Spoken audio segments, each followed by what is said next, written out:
Nice. Welcome to the Motor Mouth Podcast. I'm your host, Garth Ripley, and today I'm joined with Corey Markle. Sometimes I'll call him Sparkle, folks. If you guys hear me, audio listeners, if I call him Sparkle, it's something I've done like all my life. So what's up, Yep. Corey? How you been, man? I'm good. How you been? Good. The social distancing has put a damper on the whole like meeting in person and getting to sit down and talk with people. So I mean, I miss that because you know me, I like to sit and talk for sure. Yeah, same here, man. It's been a new life for a lot of us, and I hopefully won't have to do it for too long like the rest of Yeah, yeah, because this is crazy. I mean, like I went back to my full-time job just to like do something. So I went you. back there because it's an essential workplace. So went back there full time and kind of been getting back into that, wearing masks all the time and gloves because I don't like people. Like it was like, listen, Hmm. I don't want to get sick. I've Nobody just got does. healthy.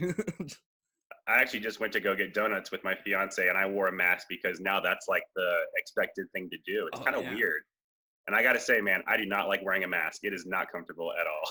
Well, I actually made my whole family their own masks. They're made out of like fabric, and then I took 3M cancer rated house filters for the house and cut the filters out of them and inserted them inside my mask.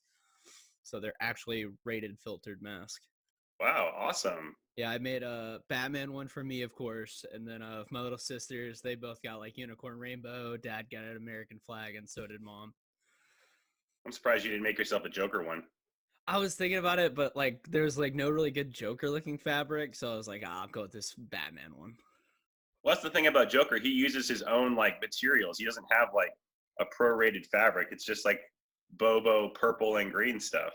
Yeah, usually it's like thrift store stuff that he finds. Exactly. Oh, slipped up. But so I really wanted to ask. I've been doing this project, been thinking about doing this project for a while now, and some of my audience members know about it. But I really want to like get to know what got you started because a lot of people don't know this, but you were a faith teacher of mine towards the end of my walk in youth ministry. You actually came in when the youth pastor Liz was stepping, I believe she was stepping down, and then you were coming in as well. Mhm. And what got your start into ministry? So that's quite the question. Oh yeah. So to kind of date myself, I just turned 30 last year, and I started in youth ministry when I was 21, which is kind of the anti thing when you do when you're in your young 20s. You don't like settle down into a faith role. You tend to explore more, right? Yeah. So for me, I didn't grow up in faith. To kind of get that off the bat, I didn't grow up in it. My dad was a Christian, but we didn't really do a lot of, going to church, part of a youth group. I didn't have any of that. And it was actually, visiting Crossroad on a whim. I actually found out what youth ministry was. I did, like I said, didn't have any idea what I was getting into when I was about 20, and it was because a couple friends of mine were going to the college ministry called Access at the time that Okay. Crossroad hosted, and they literally, I mean, this is the kind of like friends that I had. They were the kind of friends that they didn't say it was like a college ministry. They didn't say it was a church. They said, "Hey Corey, there's this free food thing going on at my girlfriend's place." Or I think he said church at that point. Do you want to come? And I had a free Tuesday night to kill. I was like, yeah, sure. I like free food. And I went there, and I would honestly say, Garth, I got a great definition of what church is supposed to be. And yes, free food's part of that. But the best part about church, I would say, is the community, and that was what sold me on this whole religion thing. Later on, I started going to the college ministry for about a year, and it was actually because of a girl that kind of got me really serious about my faith. We dated for about 5 months, pretty quickly after I met her, but she was a huge Christian, and she, funny enough, was involved in a youth ministry called Young Life.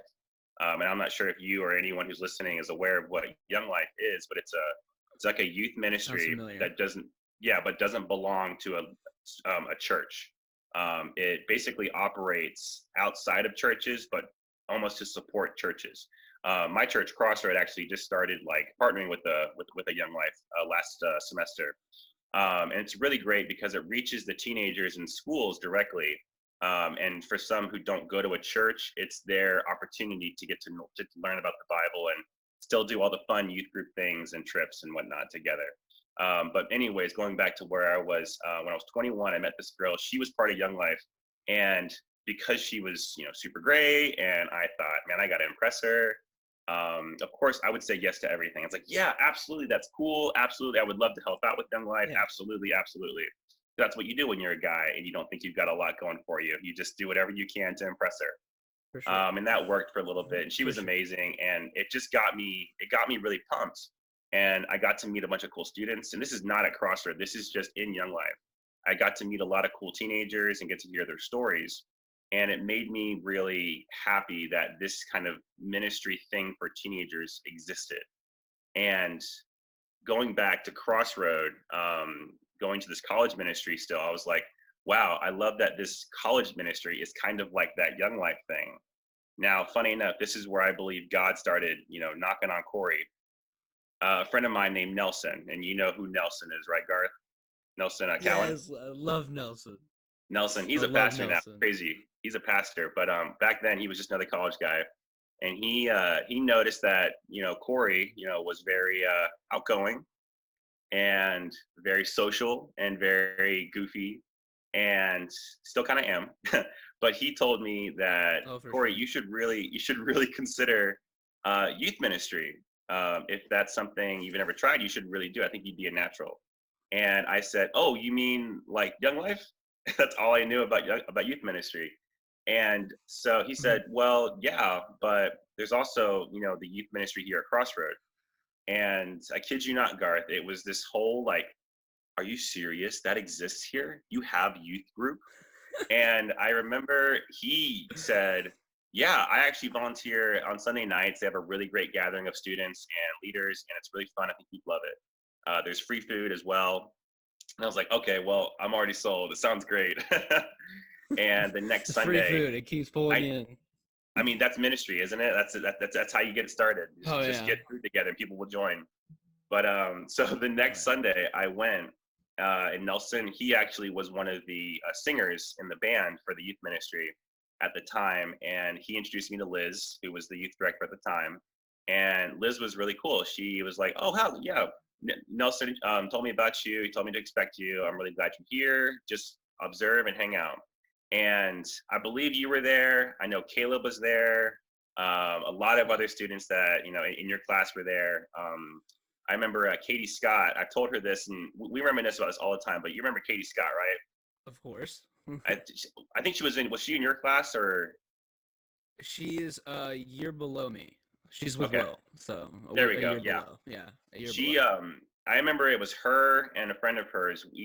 I was just kind of walking around this weird adult, like 21-year-old dude, college student, walking around these bunch of teenagers, and you're kind of towing that line of like, is this guy like supposed to be here or not? I didn't want to do anything that was wrong because we're kind of getting into 20, was it 2008, 2009ish, where we're getting more woke, so to speak, and I'm Oh trying not to yeah. draw any attention to myself, but I'm trying to be helpful. Well, these two students, including Katie, come up to me and say, hey, what's your name? I was like, oh, I'm Corey. I'm a volunteer.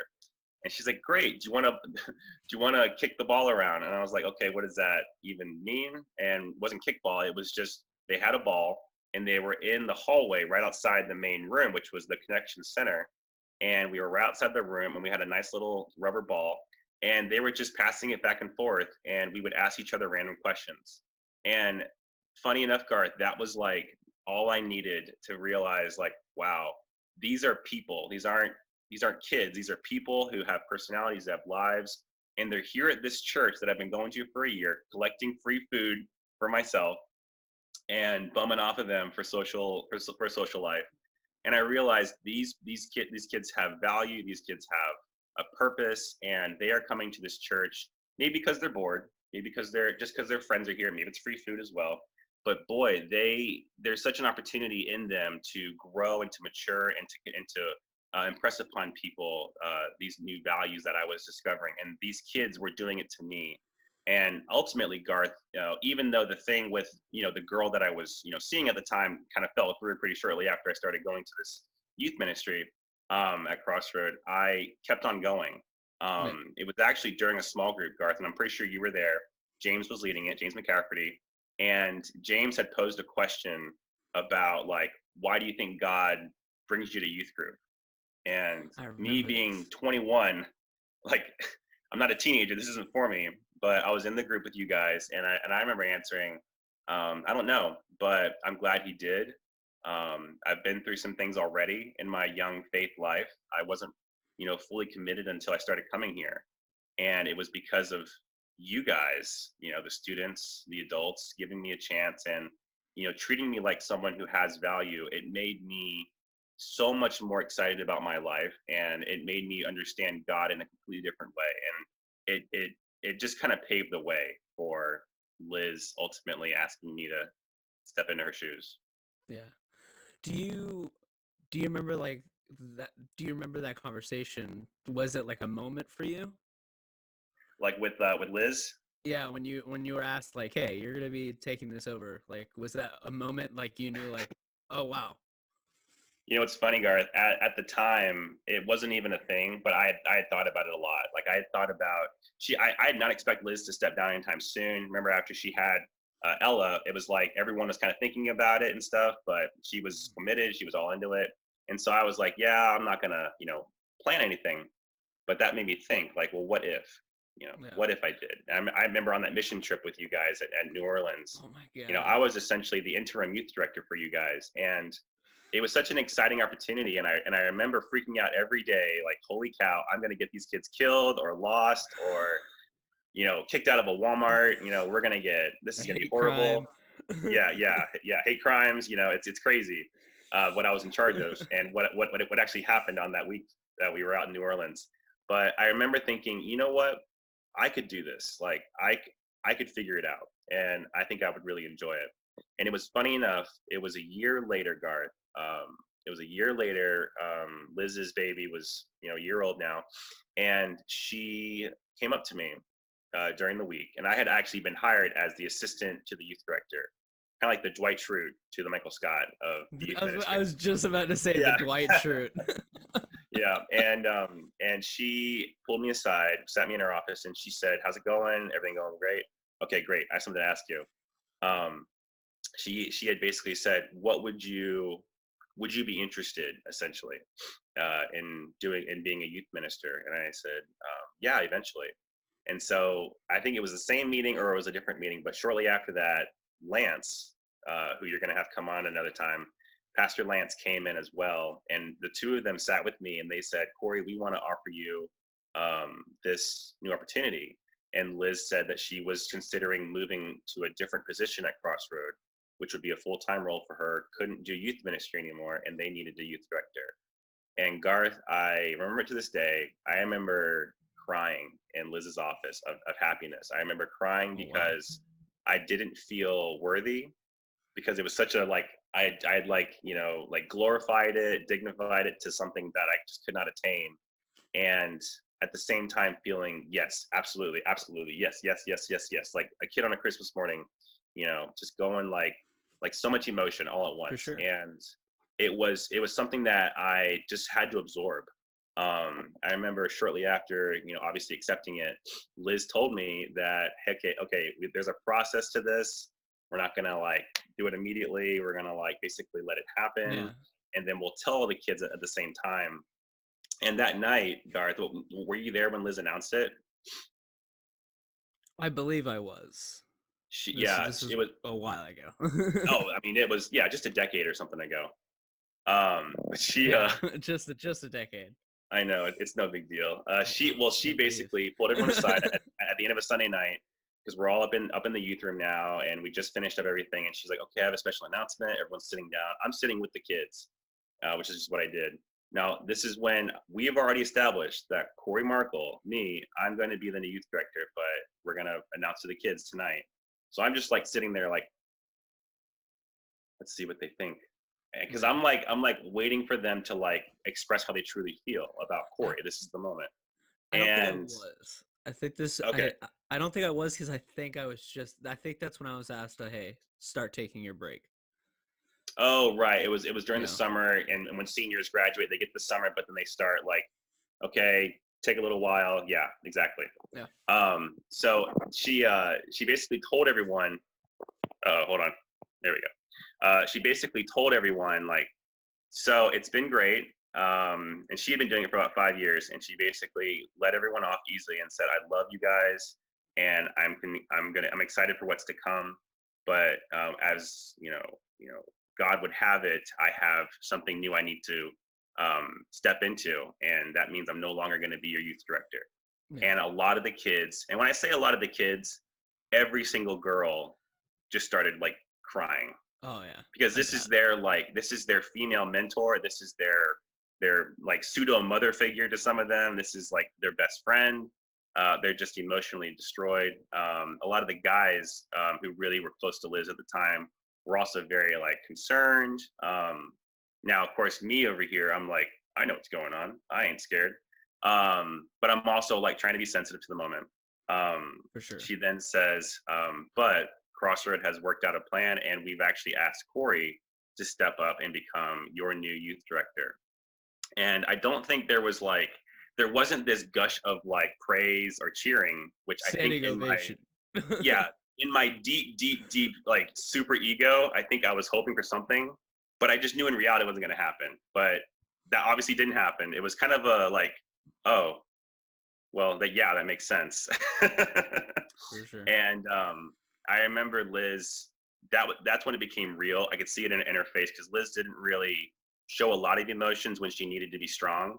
But I Hmm. remember her showing some emotions at that point, and it meant something to me seeing her have to be that humble. And it actually is something which I'm sure we'll get to near the end. It's something that I remember very intimately when I made that conversation with my kids when I stepped down eventually. Yeah. So I actually want before we get to that, Yeah, yeah. what was the hardest part about being a youth leader? Oh my gosh, that's a loaded question, man. It's that one is a loaded question. So For the sure. thing about youth ministry, which you saw, you had what, three youth directors during your time, Garth? Yeah, Four, three, four, three, only almost three. four, four basically. And well, I'm sure I was your favorite, but that's fine if it wasn't. So here's the thing, Garth. The thing you don't see in youth ministry as a student, those are probably the hardest things. It's when you're with the students as a youth minister, that's the best time. The best time is when you're with your kids. It's when you're in the program itself, whatever it is, like a trip or a small group or whatever. That's the best part. That's what you're working 9 to 5, or even if you're part-time, that's what you're trying to build towards. Yeah. It's like being a chef. Like you're in the kitchen and it's hard work, but you want to serve that meal with your family, and it's the time you sit down at the dinner table with your family that makes it all worth it. So it's the things that no one saw, Garth. It's the things that I couldn't really talk about with people.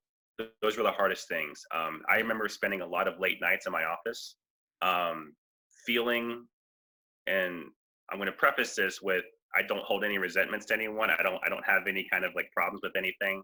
But I remember a lot of it was my fault. I put a lot of things on myself, and I made it such a big deal that I wanted you and everyone to just have the best experience at church, Mhm. that I put a lot on myself to perform and make things that were perfect, and I couldn't trust people to do it that way that I wanted in my stupid dumb head.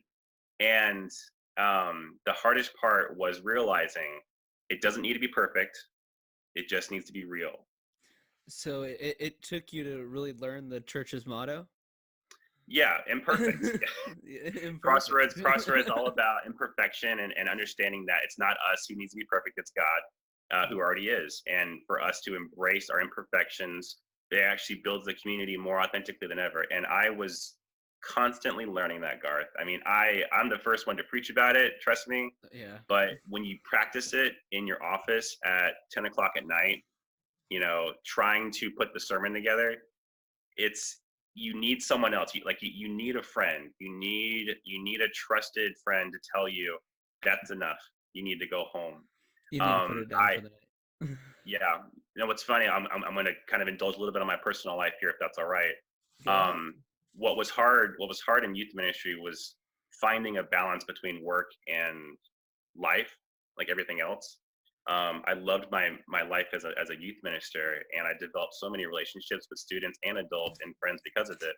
But a lot of it was built on youth ministry. A lot of it was built on my job. Um, Sidebar: a lot of the kids would ask me, "What's my real job?" when I'm the youth director full time. So they thought that's like literally all I did in my week was just wait until youth group, and then I just showed up and had fun. They didn't realize how much of work I was actually doing.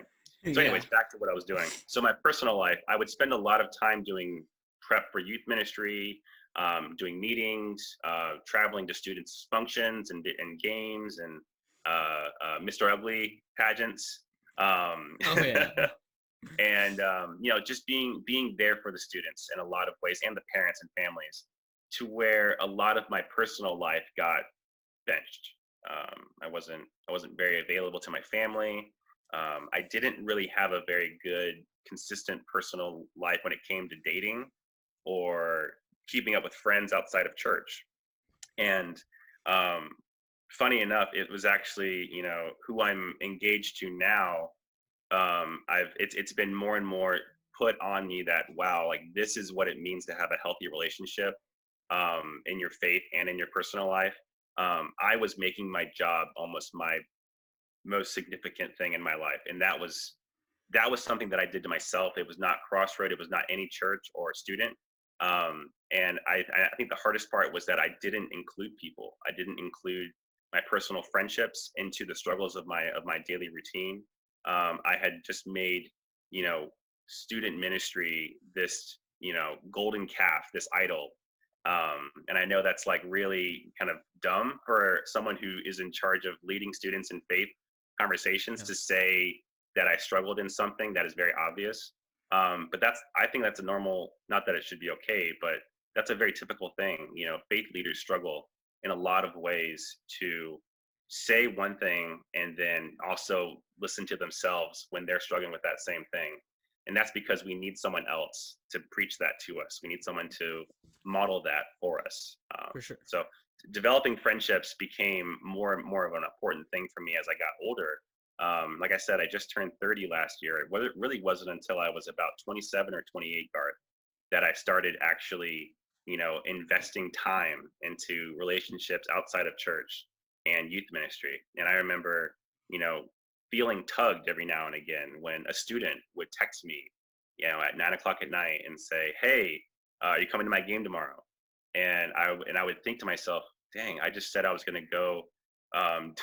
I was going to go to this bar and play. What was it? Wow, I'm blanking on it. What is the thing? Trivia. I was Trivia, gonna yeah, go to trivia at the bar with some friends. And it's like, wow, like it's hard to have friends when you're trying to be a faith leader. And so, not to get on like a soapbox or anything, but I will say this, and then I'll let you speak. I feel like faith leaders do such a great job with students, but it's where we are getting poured into return in return with our friends and loved ones that we really struggle. So for me, that was definitely where I struggled. for sure. And the reason I'm doing these is so I can help enlighten the people that these faith leaders, the people that we are trying to base our faith on and help us, they are still going through the same human issues that we are going through. Thank you. Absolutely.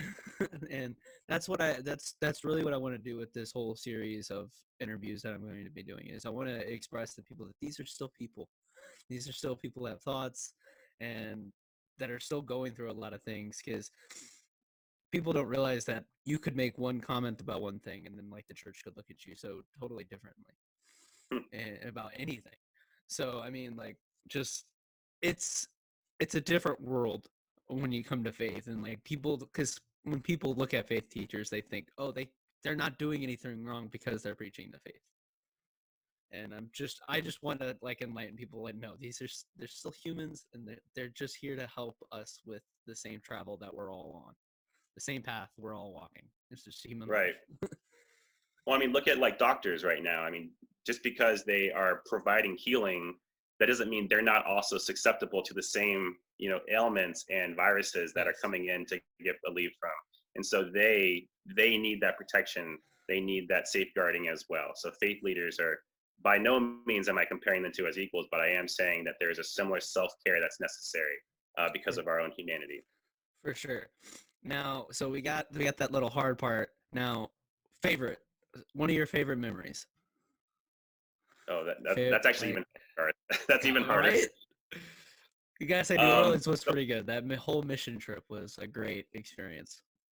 Yeah, it was, and so I'm actually going to use that, Garth, to kind of catapult to the big picture here of what because I can't give you one thing. I'm sorry, I'm going to need Hey, like that's 5 more fine. episodes to do that. But I will say like the big picture favorite thing is going on the trips. Um, Now ministry looks different in every church.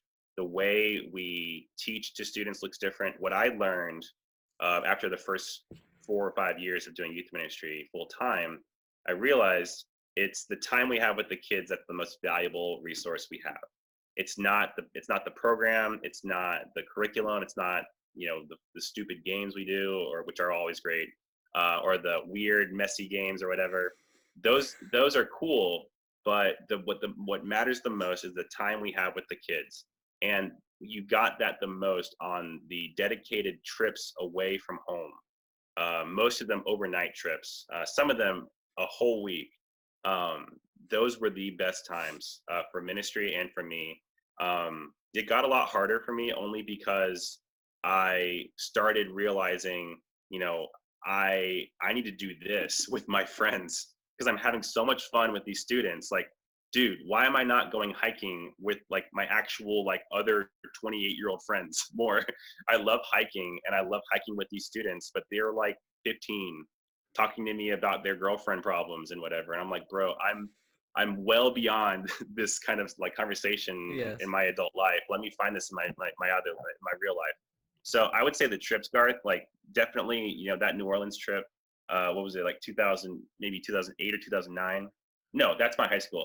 2013, 2014. Yeah, my senior When we went to year. New Orleans. I remember that being like the beginning of something special because I saw you guys as people, not as, students. Yes, you were students, but I didn't see you as like something I got to work on, like a project. I saw you as, now don't take this the wrong way, but I saw you as equals. Like I saw you as like, you deserve to be here as much as I do. Yeah. Like I am in charge of you, but I want to hear from you. I want to listen to you. I want you to be driving this ship when it's appropriate. And I will say, because of the trip, that really made more sense. It's a mission trip. The Yeah. mission trip is all about how can we, all of us, serve this community or this entity or whatever for a dedicated amount of time. And whatever the needs may be, we would just jump in, whether it's, hosting an outside, children's, vacation Bible school camp, or painting a house pink Pink. in Playing with or the cleaning cool up a yard kids. or something. Yeah, exactly. Yeah. Yeah. Um, we wanted to put students in the responsible position of doing those things that the community needed, and there was such a reward, which I'm sure you can agree with, Garth. There was such a reward that you could not get when you do that at home. You needed to get yourself out of the comforts of home. You need to get yourself out of the rhythm of your home and daily life to displace yourself in a foreign location, whether it's international or local, like within the same state or even just a couple states over, to get yourself just focused on one thing, and that is these people. What is going on here?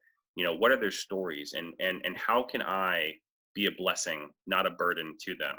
I remember, you, Garth, you had developed kind of a good communication with the family. I think you were in conversation with them every now and again. Um, Yeah, it was a man, his two kids, and I believe it was his aunt that he was really like taking care of the house for. yeah, and I think you had even kind of checked in with me like some adult and just basically said, yeah, they've got this going on, and she said this or whatever. And I just remember feeling proud of all of you guys and just feeling like this is why we do ministry. This is why we do all the work on Sunday nights to get us to these things. I'll tell you about another trip, and this is again just kind of like an umbrella of like a lot of the trips we did. One of my favorite trips we would do annually, in addition to the mission trips, were in the summer we would do Wilderness Trail, which is a hiking trip. Never And I been don't on think you it. ever did that with us. Never. But you should always do it. If you ever get a chance, you should do it. I really It's do. a ministry. It's a ministry kind of like Young Life that doesn't operate with a church, but they are a Christian-run organization by this third party that hosts youth groups like ours to come out, and they basically outfit us with gear and camping equipment, and they send us out with a leader of their own to just go into the woods on the Appalachian Trail and go hiking for 5 days overnight, like cooking your own food, hiking all your gear on your back. Like it was incredible, Garth. And just like the mission trip in New Orleans and all I the gotta ones do it. after that, it was so inspiring to see. I mean, oh, I mean, Garth, there have been so many hiking trips that I've been on where I've been miserable, but at the same time, just so content with like, yes, this is good though. Like it's like in a workout or like you're struggling, but you're satisfied by it. It's like a good exhaustion. um, Real quick, I'll just kind of spin this. I was sitting down around a campfire on a hiking trip with the students last year, and one of the students um, was just talking, like, and I mean, like, not just like like having a conversation, Garth, like you and I, like dignified adults, but just talking at you, Yeah. or just talking because they can't be quiet because they're middle schoolers. Um, and I remember listening and just realizing, you know what, this kid over here, this is their first hike with us. And I'm very annoyed by their incessant talking and yammering, and no one else is really listening either. But they could be doing anything else right now. And they decided to rough it with us, to come hiking with us, to struggle with us. And I am so impressed by this person. They are, in middle school. They are literally half my size in every way, and their bag is almost bigger than them. And I was just proud.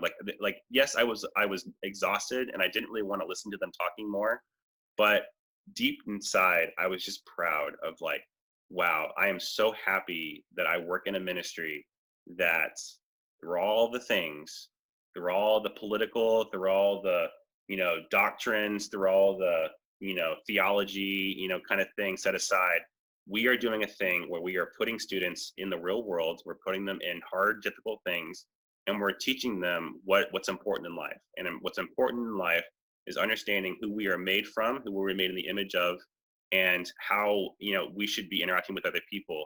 And that in itself is community. And understanding that these students could be at home playing Fortnite, isolating themselves, not in the way we're doing now, but I mean just like doing nothing. Yeah. Um, or they could be challenging themselves and growing and learning about the world and learning, most importantly, about other people, learning to love people for who they are, and as God would love us despite all of our weird and stupid imperfections. God views us with such value, and we get to teach these students that kind of value through these hard things, and show them that life is worth so much more, and there's so much more going on around us than we originally give it credit for. For sure. And since we're actually winding down to an end, we've been going now for almost 40 minutes. That's And wow. I nice I not to hear actually that. I would right? I every guest I ever have on always when I'm wrapping up, they're like, "Wait, really? It's already gone that long?" I'm like, You're "Yeah, just you're it's just such a gone great person to pretty talk to, well." Garth. I try my best, but I would be doing a lot of people a disservice if I didn't ask you. So what made you take the step down? Was it just timing, or was there So just something, or yeah, so I've told a few people this. I mean, I told all of my students this, but I told a few people, the like as much as I could. The truth is, Garth, is that I loved my job. I loved it until my very last day, but there requires a special kind of person who not only loves students and loves God, um, but can also afford the time it requires to do the thing, to do all of the work required. If I could do it all, again, Garth, I would do it exactly the same way I did. I do not regret anything. But um, so to kind of wrap it up and kind of give you the concise answer, um, I have to kind of share a little bit about where I'm at with my fiance. My Go fiance's name ahead. is Megan. She's not in the room, so don't go looking for her. But Megan, she and I met about 2 years ago now, and I was feeling tired in youth ministry, Guard. I was feeling like, wow, like this is a marathon. It's like every month there's something big, and I got to do the same thing, and I got to be ready every Sunday night. It's just a lot of rhythm and moving with it, and I was getting tired. And part of me was just asking that question, how much longer can I go? Like, how much longer can I keep doing this? And part of me thought, well, I'll just change it up. I'll just do more things differently. And all I was doing, Garth, was delaying the inevitable. Eventually, youth ministers, and this is not just Corey, but eventually youth ministers do need to step down. And it's not because they have to, no one's requiring them. It's a seasonal thing. But it was actually me meeting Megan, her and I going on our first date and getting to know her. And she went to Crossroad for a few years before we started dating. And it was getting more serious with her that I realized I don't know if I can be a good husband and a good youth director. And it's not No. because that's impossible. I know many youth directors who do exactly that. I was looking at myself and saying, I don't know if I can do that. And because I had spent eight years doing youth ministry, like as my thing, as my vision, this is why I get up in the morning. I I couldn't continue doing it that way and be Megan's, you know, husband. Yeah. I couldn't be hers if I'm also the youth ministries. And it broke my heart, Garth, multiple times when I just kind of came to that realization last year, near the end of the year, when I really had conversations with my pastor. It broke my heart when I started realizing I think this means I need to settle down with Megan. I actually proposed to Megan in December on, I believe it was the 21st of last year. And I had prolonged it so long, Garth. One, because I wanted to wait at least a year before Yeah. I proposed to her, but that was in March of last year. And I had from March to December just this time of like, oh my gosh, like I need to ask the question. I need to propose, but I'm so deathly afraid that I'm going to struggle at being here for my students who I love dearly and be there for Megan. And so I decided, not because Megan, not because my pastor, not because of the students, but I decided for myself that after 8 years of doing this and loving it, I do think God is calling me to my next thing. And my next thing is Megan. Um, that sounds weird. My next mission I is got you. being a husband who loves and is committed to his wife. And it was a hard call. My pastor, Pastor Kevin, who actually only started like a couple years ago as our lead pastor after the original founding pastor, stepped down. When he and I sat down to talk about me stepping down, I did not expect him to be so supportive. It almost kind of felt like, wow, you're trying to kick me out. But eventually I realized like, wow, he doesn't see me as an employee right now. He sees me as a friend. He Mhm. sees me tired. He sees me scared, not scared for the youth ministry, but scared for me. Like Corey is scared he's going to hurt someone. He's afraid he's going to let the kids down. He's afraid he's going to let Megan down if he, does it wrong. And Yeah. he's trying so hard. I as Corey's friend want to do what I can to relieve him of it. And so he actually helped me realize this is not the end of the world. And the best part is, Corey, God is bigger than you. He got you into this.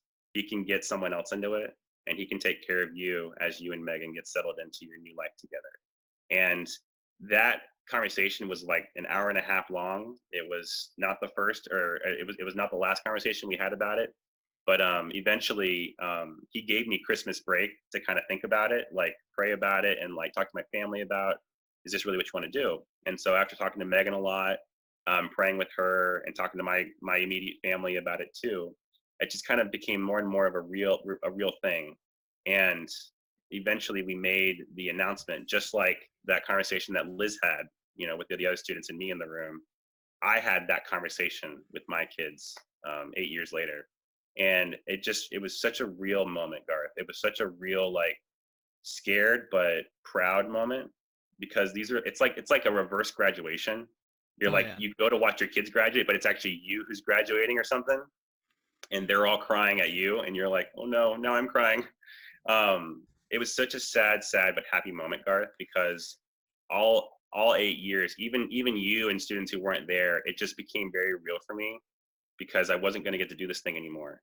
Hmm. I wasn't going to get to see the next Garth, Yeah. graduate. But Pastor Kevin Absolutely. said something very important to me during one of my last few meetings with him. He said, "Corey, these are your forever friends. These students here. It's not goodbye. It's just a different way of seeing each other. The memories that you've had with them, that you shared with them, you're going to keep those, and they're going to keep those for a long, long time. I mean, look at you and I, Garth. Like, Oh yeah. you and I only had like a year and something, in youth ministry together. Me as the pastor, you as the student. But here we are as adult friends. You're like owning a podcast and killing it. And here I am in my, rusty second bedroom office pseudo thing that I've been quarantining, working in, getting to talk to you and just being friends. And Yeah. that kind of thing is what's going to happen with a lot of these kids that I've been in relationship with. I hope and pray that when Crossroad hires the next youth director, that it's someone who loves them even more than I did, which For I don't know sure. if it's possible. But Mhm. I do know that it was a hard decision, but it was a necessary decision. And I'm excited for what God has in store for both Megan and I and Crossroad. There you go. Well, man, this was fun, and I'm glad I got to get you on here and really get to tell your side of the story and what got you in it and what got you to stick around Captain Pepto was always great memories with you, man. You Like just got to even keep bringing that up, don't you? of course, Captain Pepto was like if folks who don't know this man, how much he cares for his kids. Let us paint his whole beard with exterior pink house paint. Yeah, Exterior means it like not was quite painful, I believe, in the shower to get yeah, it off later. like not water soluble paint that you like for fun play like paint with. This is like it's meant to stay on in the rain. And so I'm And literally in the yeah, shower at the seminary that we stayed at, just plucking like beard hair because paint is like, no, you are now my forever friend, and I will never leave your side, beard hair. So I'm like plucking paint and then some beard hair out of my face over the next few days because of you guys. But again, I would do it all again because it was such a great memory with you all.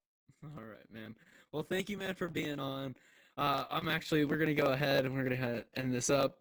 But thank you, Bud, for being on, and thank you guys for watching and listening. Go ahead and like, subscribe, and all that, and hit the bell on the bottom to be notified. So thank you, Corey, for being on. So I'm gonna stop recording. Toodaloo.